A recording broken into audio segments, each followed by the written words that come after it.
Então a gente fica combinado assim, aos domingos, às 4 horas, a gente conversa, troca ideia sobre por que teatro, teatralidade e neurociência afetiva. No último vídeo a gente viu que teatro pode significar várias coisas e que a semelhança entre elas a gente acabou combinando aqui de chamar de teatralidade, tá bom? E aí, para falar de teatralidade, a gente vai chamar Erving Goffman, que foi psicólogo e sociólogo canadense, escreveu seus livros nos anos 50, 60 e 70, faleceu em 82, mas a gente vai ver o quão as suas ideias são atuais. E aí vou deixar para vocês como referência desse vídeo a representação do eu na vida cotidiana, que é um dos seus livros mais conhecidos. Em sua pesquisa sobre interação social, Goffman considera que a sociedade, ela por característica tem um quê de teatralidade. E o que isso quer dizer? Para ele, cada pessoa no mundo está atuando conforme os cenários e figurinos. A gente pode pensar em cerimoniais religiosos, em câmaras de vereadores, reuniões empresariais. Tem lugares que tem regras de comportamento, de figurino, tem campos semânticos de textos, né? Uma balada, como você vai chegar, como você quer causar aquela impressão. E é sobre isso. Inclusive, tem uma coisa muito legal de pensar, é que a gente não está atuando sozinho. Eu não estou fazendo um monólogo de mim, ou nem muito menos é o filme da minha vida. Eu entro em um cenário e eu me vejo num palco com outros atores e atrizes, com outras narrativas e dramaturgias. E fico pensando assim, como é interessante a gente pensar nos cenários da vida como esses palcos de conflitos narrativos entre os personagens. E aí o Goffman vai dizer que a gente vai aprendendo como causar impressões dependendo da necessidade. Aí a gente pode pensar em alguma questão de falsidade ou não. Um exemplo também que pode ser dado é: vai ter reunião de condomínio e eu vou participar à noite e amanhã. Como é que eu vou, né? Como é que eu me porto? Como é que eu me visto? Eu vou cheiroso? Que impressão eu quero causar? Se eu vou num protesto, né? Que impressão eu quero causar naquele lugar?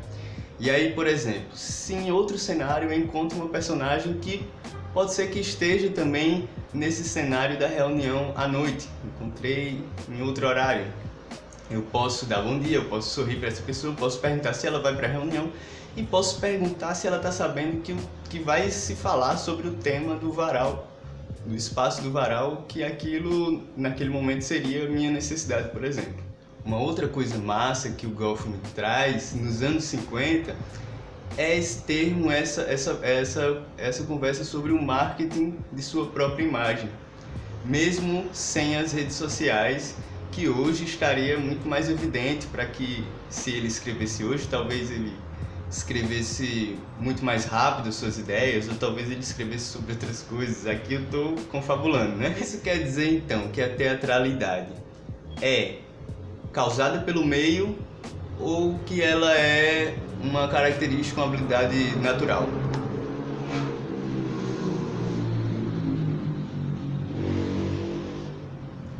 Quando Goffman fala sobre aprender e como a gente vai aprendendo a causar impressões, eu imagino esse processo de aprendizagem muito cedo. Então, os bebês, por exemplo, é muito comum a gente ver pais, mães falando que seus filhos ou filhas são atores, atrizes porque interpretam e porque choram e riem na mesma hora e saem até lágrimas, né? Diz que é um talento nato, assim, porque realmente a criança, o bebê, ele está procurando produzir ali, né? Reproduzir certas coisas por questão de sobrevivência.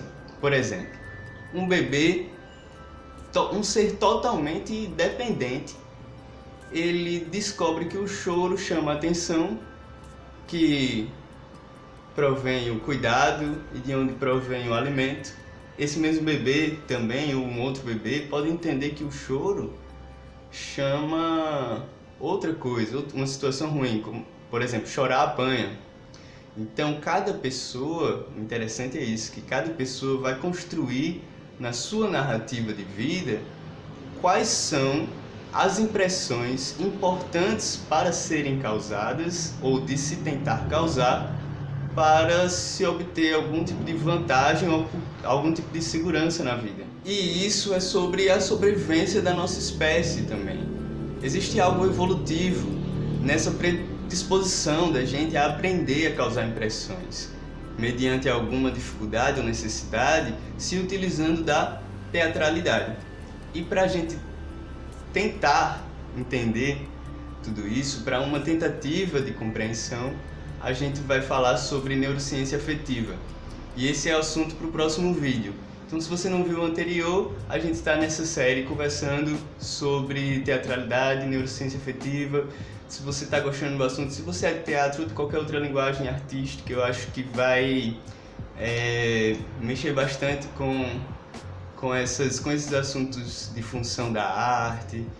E também quem não é dessa área artística ou não se interessa tanto por isso, a gente vai estar falando sobre nossos afetos básicos, nossos afetos pessoais, então talvez interesse para você também. Segue aí, se inscreve, dá o like, um cheiro e até a próxima.